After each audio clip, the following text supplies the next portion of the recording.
নবম দশম শ্রেণীর সকল শিক্ষার্থীরা তোমরা এইমাত্র যারা অষ্টম শ্রেণী পাশ করে নবম শ্রেণীতে প্রবেশ করলা এবং রসায়ন অধ্যায়টি তোমরা নিয়েছো, জানো যে রসায়নের সর্বপ্রথম যে গুরুত্বপূর্ণ অধ্যায়টি রয়েছে সেটা হলো দ্বিতীয় অধ্যায়, যে অধ্যায়ের নাম হলো পদার্থের অবস্থা। দেখো, এই অধ্যায় থেকে প্রত্যেকবারই প্রশ্ন আসে এবং সামনে তোমাদের অর্ধবার্ষিক পরীক্ষা, সেখানে কিন্তু 100% প্রশ্নপত্র আসবে। এখন রসায়ন কেমন কি তোমরা কিন্তু ভালোভাবে জানো না, বিশেষ করে যারা নবম শ্রেণীতে এইমাত্র প্রবেশ করলা এবং দশম শ্রেণীতে তোমরা যারা রয়েছো তারা মোটামুটি রসায়ন সম্পর্কে একটা ধারণা রয়েছে। রসায়ন এমন একটা সাবজেক্ট যে সাবজেক্টে তোমাকে বেসিক কনসেপ্টগুলো যদি ভালো করে বুঝতে না পারো, অর্থাৎ বেসিক থেকে যদি শুরু না করি, তাহলে অবশ্যই তুমি রসায়নের প্রশ্ন কিছুই বুঝতে পারবে না এবং তার কি উত্তর দিবা তাও বুঝবা না। এখন প্রশ্ন যে রসায়নের যে কনসেপ্টগুলো আছে সেটা আমাদের বেসিক থেকে বুঝতে হবে, কিভাবে বুঝবো? তার জন্যই আমাদের আজকের এই ক্লাসটি আমরা রসায়নের যে দ্বিতীয় অর্থাৎ তোমাদের দ্বিতীয় যে অধ্যায় অর্থাৎ পদার্থের অবস্থা একবারে বেসিক থেকে তোমাদেরকে ক্লিয়ার করে দিব। অর্থাৎ এই ক্লাসের পরে আশা করি রসায়নের কোনো কনসেপ্ট বুঝতে তোমার কোনো সমস্যা হবে না। তো চলো আমরা সর্বপ্রথম যদি দেখি তোমাদের যে রসায়ন সাবজেক্টটি আছে, রসায়ন নবম দশমের নতুন যে বইটা পেয়েছে, এবার নতুন যে পরিমার্জিত বইটা আসছে সেই বই অনুসারে আমাদের পূর্বের কিন্তু এটার একটা ক্লাস আছে, বাট নতুন বইয়ে একটু পরিবর্তন এসেছে, যার কারণে এই ক্লাসটা আমরা আবার দিচ্ছি যেন তোমরা বেসিকগুলো বুঝতে পারো এবং তোমার বইয়ের সাথে যেন পৃষ্ঠাগুলো মেলে, এই জন্য। ঠিক আছে, ওকে। তো এখানে আমাদের যে রসায়নের অধ্যায় নাম্বার 2 নাম হলো পদার্থের অবস্থা। আমরা একটি ক্লাসের মধ্যেই তোমাদের পুরো এই অধ্যায়টাকে কভার করার চেষ্টা করব। তো চলো কভার করে দিই। সর্বপ্রথম আসে হলো পদার্থ ও এর অবস্থা। আচ্ছা, পদার্থ ও এর অবস্থা। পদার্থ কি? যে সকল বস্তুর কি আছে, ভর আছে, জায়গা দখল করে, তাকে আমরা বলি পদার্থ। পদার্থের বর্তমান 3টা অবস্থা থাকে। নাম্বার 1 কঠিন পদার্থ, তারপর কি তরল পদার্থ, এবং লাস্ট হলো গ্যাসীয় পদার্থ। এই হলো মোটামুটি পদার্থ এবং পদার্থের অবস্থা। এবার এর মধ্যে এর আবার নির্দিষ্ট কিছু বৈশিষ্ট্য রয়েছে, এর উপরে তাপ প্রয়োগ করলে তার আবার একটু পরিবর্তন হতে পারে। কি কি পরিবর্তন হয় তো চলো একটু জানি আমরা। সর্বপ্রথম কথা হলো পদার্থ কি। যেহেতু পদার্থ পড়তে আসছি তো আমাকে জানতে হবে পদার্থ কি, তারপর পদার্থের অবস্থা কত। প্রশ্নের উত্তর খুব সহজ, যে বস্তুর নির্দিষ্ট ভর আছে এবং জায়গা দখল করে তাকে আমরা পদার্থ বলে থাকি। নাম্বার 2 পদার্থের অবস্থা 3টি, কঠিন, তরল, গ্যাসীয়, এবং তাপমাত্রার কারণে এদের নির্দিষ্ট একটা রূপান্তর হয়ে থাকে। কিভাবে?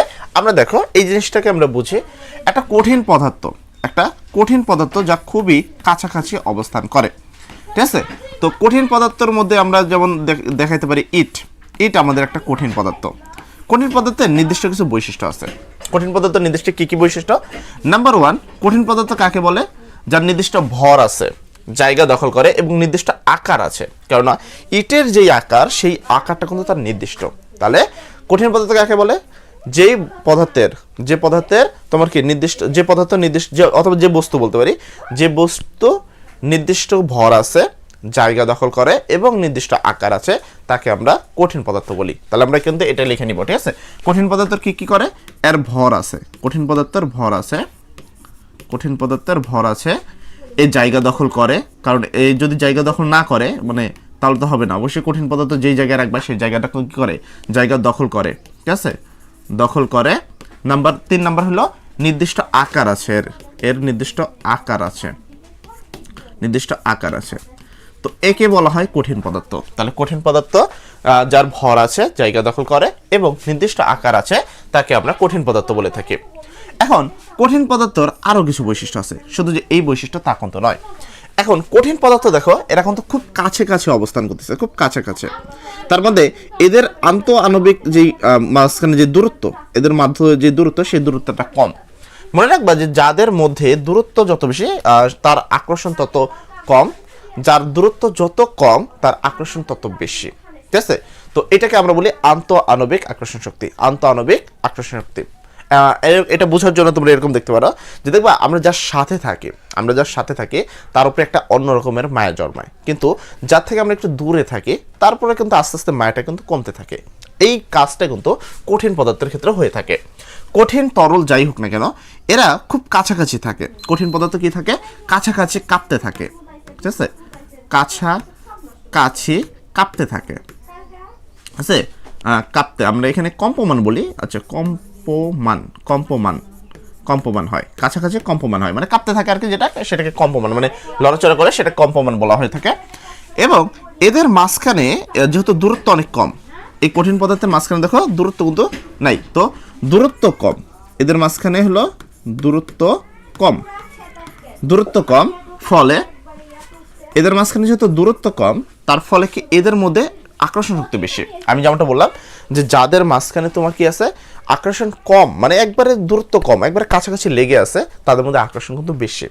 ঠিক আছে, তো এটা বিষয় যে আমরা যার সাথে থাকবো না, হাতে হাত রয়েছে, দেখো আমাদের কিন্তু শক্তি বেশি হবে, কিন্তু হাতটা যদি এদের দূরে থাকে শক্তি কিন্তু পাবে না, বিষয়টা এরকম। তো যখন এরা একের সাথে এক মানে কম একেবারে কাছাকাছি লেগে আছে, তখন এদের মধ্যে আন্তঃআণবিক আকর্ষণ শক্তি অনেক বেশি। ঠিক আছে, আন্তঃআণবিক আকর্ষণ শক্তি বেশি। ঠিক আছে, আকর্ষণ শক্তি বেশি, শক্তি সবচেয়ে বেশি বলতে পারি আমরা। ঠিক আছে, সবচেয়ে বেশি, সবচেয়ে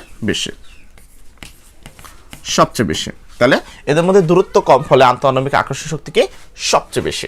ওকে, তো এই যে এর মধ্যে আছে, এর মধ্যে আবার আমরা কি করতে পারি, তাপ প্রয়োগ করতে পারি। তো তাপ প্রয়োগ করলে কি হবে, যখন একটা কঠিন পদার্থ, তোমরা এরকম দেখতে পারো একটা মোম, আমি সহজভাবে বোঝার সুবিধাতে তোমাকে ব্যবহার করতে পারি মোম যখন আমরা বাজার থেকে কিনে নিয়ে আসি, সেটা কিন্তু কঠিন অবস্থায় থাকে, কিন্তু মোমের উপরে যখন আগুন ধরানো হয়, দেখবা মোমের একটা পাশ গলতে শুরু করে। তার মানে কি, আমরা যদি কোনো কঠিন পদার্থকে তাপ দিই, আমরা যদি কোনো কঠিন পদার্থকে কি করে তাপ প্রয়োগ করি, তো যদি তাপ প্রয়োগ করি, সেক্ষেত্রে কঠিন পদার্থ কি করে, গলতে শুরু করে। তাপ প্রয়োগ করলে বা তাপমাত্রা প্রয়োগ করলে আর কি। ঠিক আছে, তাপ প্রয়োগ করলে তাপ প্রয়োগ করলে কি করে, গলতে শুরু করে,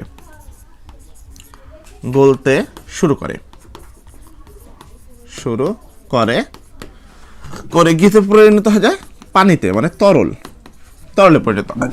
এই হলো আমাদের মোটামুটি কঠিন পদার্থের বৈশিষ্ট্য। আমরা কি কঠিন পদার্থের কথা যদি বলতে চাই, তাহলে এই কয়টা জিনিস আমাদের মাথায় সর্বপ্রথম আসে। এক হলো কঠিন পদার্থ কাকে বলে, যার ভর আছে, জায়গা দখল করে এবং নির্দিষ্ট আকার আছে, তাকে আমরা বলি কঠিন পদার্থ। কঠিন পদার্থ এরা খুবই কাছাকাছি কি করে, কম্পমান অবস্থায় থাকে বা কম্পনশীল অবস্থায় থাকে, কাঁপতে থাকে। তারপর 3 নাম্বার হিসেবে আমরা বলতে পারি এদের দূরত্ব, মানে এদের আন্তঃআণবিক কণা, এদের মাঝখানে যে কণার মধ্যবর্তী দূরত্ব, আন্তঃআণবিক কণার বা পরমাণুর মধ্যবর্তী দূরত্ব খুবই কম বা সবচেয়ে কম হলে আন্তঃআণবিক আকর্ষণ শক্তি সবচেয়ে বেশি। 3 নম্বরে আমরা বলতে পারি যদি এর উপরে তাপ প্রয়োগ করা হয়, করলে এরা কি করে, গলতে শুরু করে। এখন আসি কঠিন পদার্থ কোনগুলো, কিছু এক্সাম্পলে আসি। দেখো আমাদের কঠিন পদার্থের অভাব নাই, মানে অনেক প্রচুর আছে, যেমন ইট একটা কিন্তু কঠিন পদার্থ, এটা একটা নির্দিষ্ট আকার আছে। তো ইট হলো কঠিন পদার্থ, আমরা এখানে এক্সাম্পল হিসেবে নিতে পারি ইট কঠিন পদার্থ। তারপর যদি আমরা এটা দেখো, এটাও একটা কঠিন পদার্থ, স্মার্ট বোর্ড এটাও কিন্তু একটা কঠিন পদার্থ। তারপরে এই যে কলমটা, এটাও কিন্তু একটা কঠিন পদার্থ। এছাড়াও আমাদের ঘর বাড়ি এগুলো এক এক ধরনের কঠিন পদার্থ হয়ে থাকে। মোমও কিন্তু একটা কঠিন পদার্থ। তো এরকম আমি কঠিন পদার্থ, তেমন আমি ইট নিতে পারি, বই একটা কঠিন পদার্থ, কলম এগুলো একটা কঠিন পদার্থ। ঠিক আছে, যেগুলো মনে করো নির্দিষ্টভাবে আকার আছে এবং নির্দিষ্ট আকার আছে, যার কোনো চেঞ্জ করা যায় না আকারটা, তো এগুলো কিন্তু সবই কিন্তু কঠিন পদার্থ। তো এই গেল আমার মোটামুটি কঠিন পদার্থ নিয়ে বিস্তারিত একটা ছোটখাটো আলোচনা। ওকে, এরপরে আসলে আমার তরল পদার্থ। তো তরল পদার্থ বিষয়টা কি, আমি এইগুলো দেখাই যে এখানে তরল পদার্থ একটুখানি দূরে থাকবে, কঠিন পদার্থ থেকে তরল পদার্থের মধ্যবর্তী দূরত্ব একটু বেশি। ঠিক আছে, তো আমরা এইখানে এটাকে আমি যদি এভাবে নিই, আচ্ছা, তো এবার দেখো আমরা এখানে একটা তরল পদার্থ আঁকার চেষ্টা করি। তরল পদার্থ বলতে আগেটা আমি বরফ ধরলাম, এটা আমি পানি ধরলাম, তরল তো পানি নাকি, এটাকে আমি পানি ধরলাম, পানি তরলের ক্ষেত্রে বস্তুগুলো যে আন্তঃআণবিক যে কণাগুলো আছে, ঠিক আছে, এদের কণাগুলো একটু দূরে দূরে অবস্থান করে, কঠিন পদার্থের তুলনায় একটু কি করে, দূরে দূরে অবস্থান করে। তো এরকম একটু দূরে দূরে অবস্থান করে, তাহলে এই ক্ষেত্রে কি এরও কিন্তু নির্দিষ্ট ভর আছে এবং এই কঠিন পদার্থ কিন্তু জায়গা দখল করে, কিন্তু এই কঠিন পদার্থ নির্দিষ্ট কোনো তরল পদার্থ, এটা নাকি তরল পদার্থের নির্দিষ্ট কোনো আকার নাই। কেননা এর নির্দিষ্ট আকার নেই, আমি ধরলাম একটা পানিকে যখন একটা গ্লাসে রাখা হয়, তখন ওই পানিটা কিন্তু গ্লাসের আকারটা নেয়। ওই পানিকেই আবার যদি একটা বালতিতে রাখা হয়, তখন সেই পানি কিন্তু তোমার কি একটা বালতির আকার নেয়। আবার কোনো যদি লম্বা সুরালো যে থাকে, টেস্ট টিউবগুলো থাকে, ওর উপরে যদি পানি দাও, তাহলে কিন্তু সে তাড়িয়ে কি করে, আকার নেয়। তার মানে কঠিন তরল পদার্থের ক্ষেত্রে আমাদের কি কঠিন তরল পদার্থ কাকে বলে, যে সকল পদার্থের নির্দিষ্ট ভর আছে, জায়গা দখল করে, কিন্তু নির্দিষ্ট কি আকার নেই, নির্দিষ্ট আকার নেই, ঠিক আছে, তাকে বলা হয় কি আকার নেই হবে এই ক্ষেত্রে। তাহলে কি যে সকল তরল পদার্থের ক্ষেত্রে তরল পদার্থ হলো যে বস্তুর ভর আছে, জায়গা দখল করে কিন্তু নির্দিষ্ট আকার নেই, তাকে কি আমরা তরল পদার্থ বলি। নাম্বার 2, এরা কি করে, এরাও কিন্তু কাঁপতে থাকে, কাছাকাছি না, এরা একটু কঠিন পদার্থের থেকে দূরে কাঁপতে থাকে। আমরা এখানে একটু মাঝখানে এখানে একটু অ্যাড দিয়ে নিবা, তো মুছে গেল। আচ্ছা, আমি এটাকে বাই চান্স মুছতে চাইছিলাম, বাট আবার তো মুছবো না। এদের ক্ষেত্রে হবে কি, এরাও কাঁপতে থাকে, এরাও কাঁপতে থাকে, এমন না যে কাঁপে না, কিন্তু কঠিন পদার্থ থেকে দূরে অবস্থান করে। কঠিন পদার্থের থেকে, কঠিন পদার্থের, ঠিক আছে, কঠিন পদার্থের থেকে তোমার কি দূরে, তোমার এরা কি কাছাকাছি তো হবে না, যেহেতু কঠিন পদার্থের থেকে দূরে কম্পমান হয়ে থাকে। ওকে, তারপরে এদের দূরত্ব দেখা, এদের মাঝখানে কিন্তু দূরত্ব রয়েছে। তো দূরত্ব কি কম, সবচেয়ে কম না, দূরত্ব হলো মাধ্যমিক। আমরা বলতে পারি যে কঠিন পদার্থ থেকে বেশি, তরল পদার্থ থেকে কম, ঠিক আছে। তো তরল পদার্থের ক্ষেত্রে দূরত্ব হবে কঠিন পদার্থের থেকে বেশি। আচ্ছা, তাহলে এখানে আমি বলতে পারি কঠিন পদার্থ থেকে বেশি। আচ্ছা, আমি এগুলোকে মুছে আবার করতেছি, ঠিক আছে, এগুলোকে মুছে দিই, এটা ভালো হবে, বারবার যেন না হয়। তো এখানে এর বৈশিষ্ট্যগুলো আমরা আবার ঠিক করি। ওকে, তো তরল পদার্থের ক্ষেত্রে দেখো আমরা কয়েকটা ভাগ করে দিচ্ছি, 4টা দিলে মোটামুটি এনাফ। আর তরল পদার্থ কাকে বলে, এর ভর আছে, তরল পদার্থের কি আছে, ভর আছে, কারণ একে যখন মাপি লিটারে মাপি, ম্যাক্সিমাম পানি তো আমরা লিটারে মাপি, এর ভর আছে, এই জায়গা দখল করে, ঠিক আছে, যে জায়গায় রাখা হয় সেই জায়গায় জায়গা দখল করে, তাহলে জায়গা দখল করে। কিন্তু আমি যেমনটা বুঝলাম যে এর নির্দিষ্ট কিন্তু কি নাই, আকার নাই, কেননা এর আকার নাই কেন, কারণ এখানে যে আকারে রাখা হয় এটা সেই আকারই কিন্তু দখল করে, তার মানে এর নির্দিষ্ট আকার নেই। যার ভর আছে জায়গা দখল করে, কিন্তু নির্দিষ্ট আকার নেই, ঠিক আছে, নির্দিষ্ট আকার নেই, ঠিক আছে, আকার নেই, তাকে আমরা কি বলি, তাকে আমরা বলি তরল পদার্থ। ওকে, তরল পদার্থের মধ্যবর্তী দূরত্ব কি হয়, তরল পদার্থের মধ্যবর্তী দূরত্ব কঠিন পদার্থের তুলনায় একটু বেশি। তাহলে এর মধ্যবর্তী দূরত্ব, ঠিক আছে, দূরত্ব কঠিনের তুলনায় একটু বেশি, কঠিন এর তুলনায় একটু বেশি,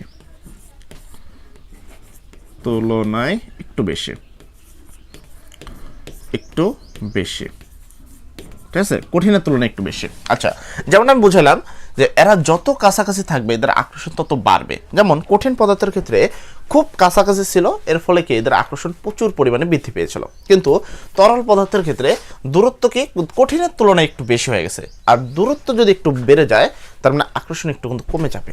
তার মানে কি কঠিন পদার্থের আকর্ষণ, আন্তঃআণবিক আকর্ষণ শক্তি সবচেয়ে বেশি ছিল, সেক্ষেত্রে এবার তরলের ক্ষেত্রে কি হবে, তরলের ক্ষেত্রে আন্তঃআণবিক আকর্ষণ শক্তি কঠিনের তুলনায় কম হবে, ঠিক আছে। তাহলে আন্তঃআণবিক আকর্ষণ শক্তি কঠিনের তুলনায় কম হবে, ঠিক আছে। তাহলে এই ক্ষেত্রে আন্তঃআণবিক আকর্ষণ শক্তি, আন্তঃআণবিক আকর্ষণ শক্তি কঠিনের তুলনায় কম,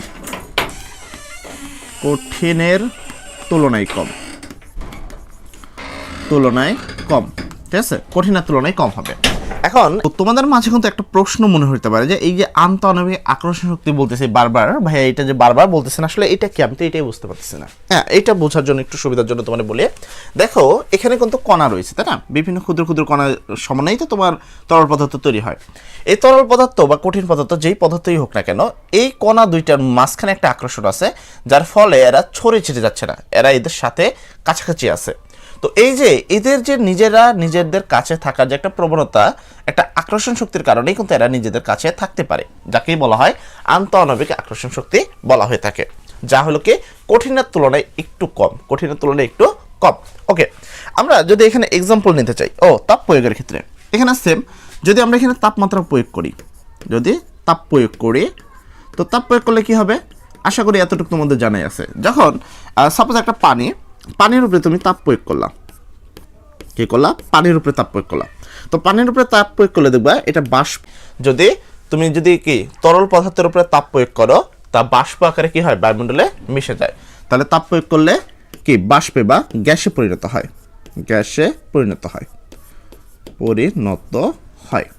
ঠিক আছে, বাষ্পে পরিণত হয়। এর পরবর্তী কিছু উদাহরণ, তরল পদার্থের উদাহরণ কি? পানি, পানি একটা তরল পদার্থের উদাহরণ। তারপর দুধ একটা তরল পদার্থের উদাহরণ। তারপর হচ্ছে তেল, ঠিক আছে, তেল একটা তরল পদার্থের উদাহরণ। এরকম কিন্তু হাজার হাজার উদাহরণ দেওয়া সম্ভব। তো এই ছিল আমাদের মোটামুটি তরল পদার্থের যে বৈশিষ্ট্যগুলো এবং উদাহরণগুলো সেগুলো। ওকে, এর পরবর্তী আসে গ্যাস, গ্যাসীয় পদার্থ। তো গ্যাসীয় পদার্থ কি? গ্যাসীয় পদার্থ কিন্তু নির্দিষ্ট কি আছে, নির্দিষ্ট ভর আছে, ঠিক আছে। তারপরে জায়গা দখল করে, হ্যাঁ এটাও কিন্তু নির্দিষ্ট একটা জায়গা দখল করে, কেননা যেই পাত্রে একে রাখা হয় সেই পাত্র পুরোটা দখল করে নেয়। গ্যাস কিন্তু ছড়ায় ছিটে থাকে, দেখবা যে কোনো একটা সিলিন্ডার রাখলে ওই পুরো সিলিন্ডার মিলে কিন্তু গ্যাস থাকে।